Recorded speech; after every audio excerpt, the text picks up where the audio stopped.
They said Massimo Rivola felt sad. The paddock heard that word and acted like it was some soft violin moment. But anyone who actually watches Aprilia closely knows damn well that this wasn't sadness. This was scouting.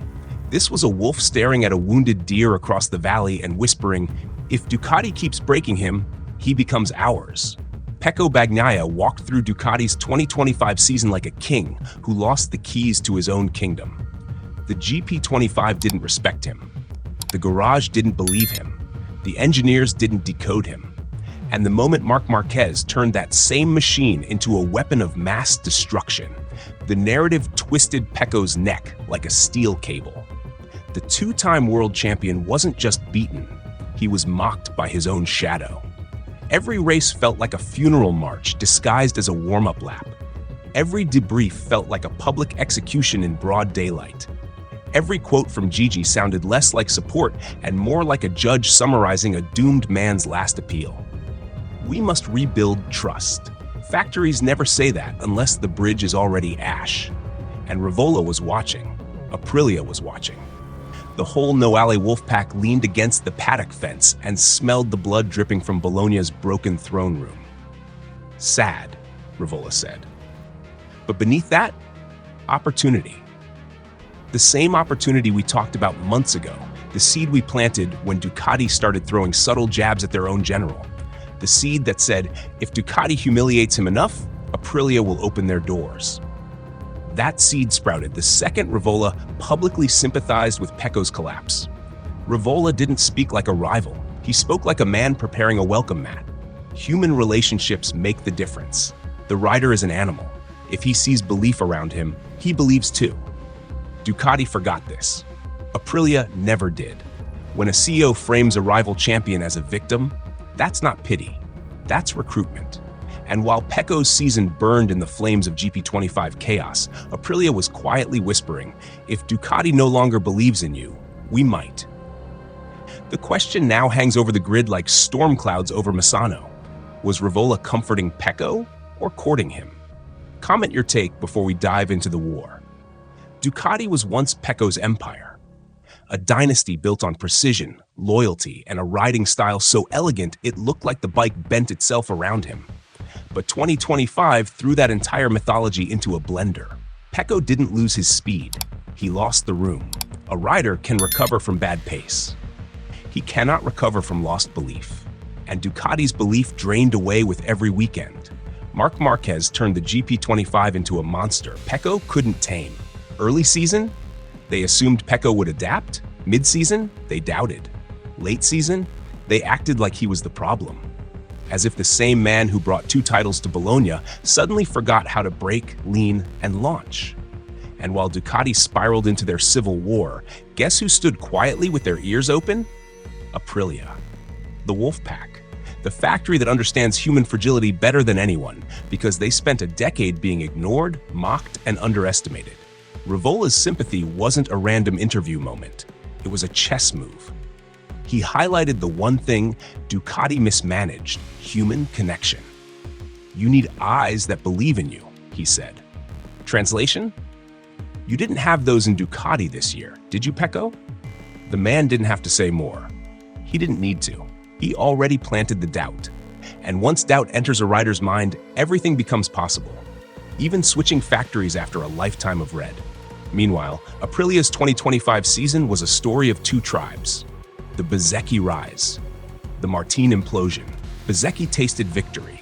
3 wins. A title fight, instinct kicking into gear. A chassis that finally danced the way Aprilia always dreamed it would. Martin? He spent more time in medical rooms than on track. His exit clause drama nearly broke the garage emotionally. Rivola had to drag him into a press moment and force him back into commitment. But for all the chaos, Aprilia ended the season with momentum, not shame. They proved their bike had teeth. They proved they had the engineering culture Ducati pretends to have. They proved that Noale doesn't just build motorcycles, they build riders. Pecco can feel this. Every rider can. And then came the whisper the paddock doesn't want to talk about, but everyone heard. Aprilia has already begun future conversations with Quartararo's camp. Nothing official. Nothing signed. Just smoke, just gossip, just whispers. But here's the dangerous thing. If Aprilia is already talking to Fabio's people, then they aren't chasing a B-tier star. They are chasing alphas. They want a project leader, a champion. And if Quartararo is on the list, Pecco is too. Because Pecco has something Fabio doesn't right now: a Ducati-winning DNA, a smoother style, a calmer mind when the garage trusts him, and a hunger to prove the world wrong after his season of humiliation. Aprilia sees all of this, and they know Ducati might not. The paddock always says, Ducati loves Pecco. But factories only love winners. Factories only love the future, not the past. And in 2025, Ducati found a new future in Marc Marquez. Pecco became the past. Aprilia saw a king without a castle, and kings without castles are the easiest to recruit. The fuse is lit. Now we head into the heart of the war. Here's the real question. Did Ducati break Pecco enough for him to consider Noale? Drop your answer below. It was a chain of moments, a slow poison, a steady erosion, the kind of psychological fall that doesn't make noise until the tower is already dust. Aprilia didn't push Pecco toward collapse. Ducati did. Not intentionally, not maliciously, but inevitably. Let's break it down. The GP25 identity crisis. The bike moved away from Pecco's DNA. Too stiff, too reactive, too nervous.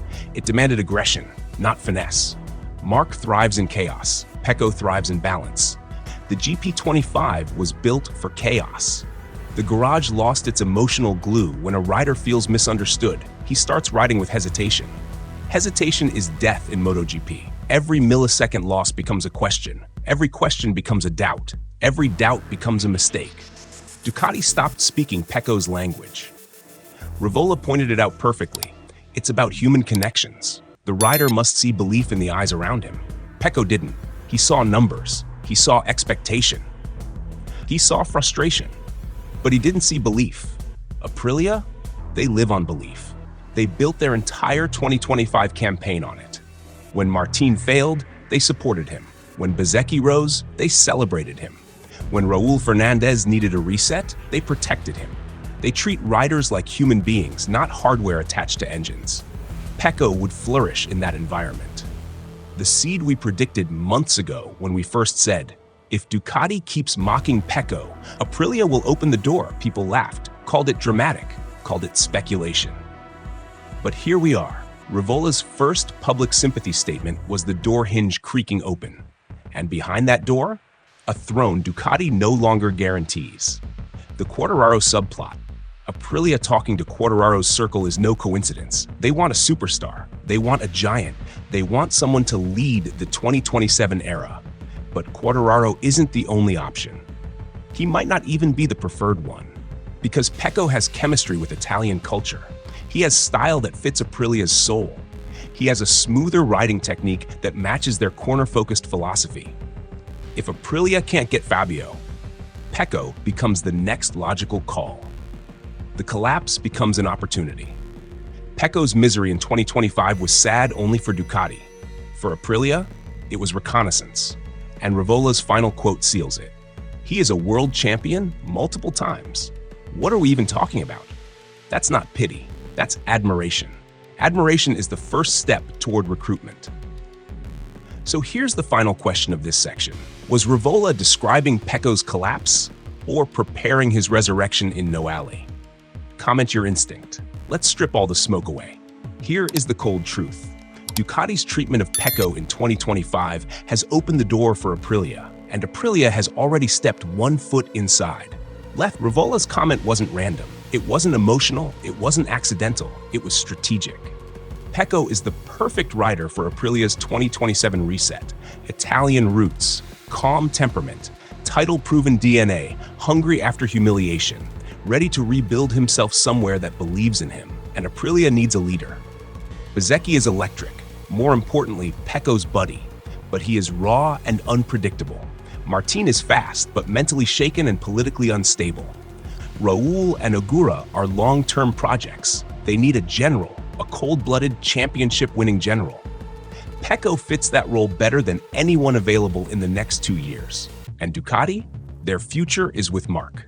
The way the garage shifted in 2025 proves this. The way the data sharing leaned proves this. The way the speeches sounded proves this. Pecco is no longer Ducati's center of gravity. He is their fallback plan, their insurance policy, their if Mark doesn't extend lever. No champion deserves to be plan B. Aprilia would make him plan A. But here's where things get spicy. If Aprilia is talking to Fabio, and Ducati is flirting with the idea of Toprak or Aldeguer in the future, and KTM is circling Acosta like a future king, then the entire 2027 market is about to become nuclear. Pecco leaving Ducati was unthinkable in 2023. By the end of 2025, it feels like destiny. And Rivola might be the first man to say it out loud without saying it out loud. The final question is simple. Does Pecco stay loyal to a factory that lost faith, or choose a factory that believes in the rider before the bike? From now, where does this put them? The time will tell us. Comment below.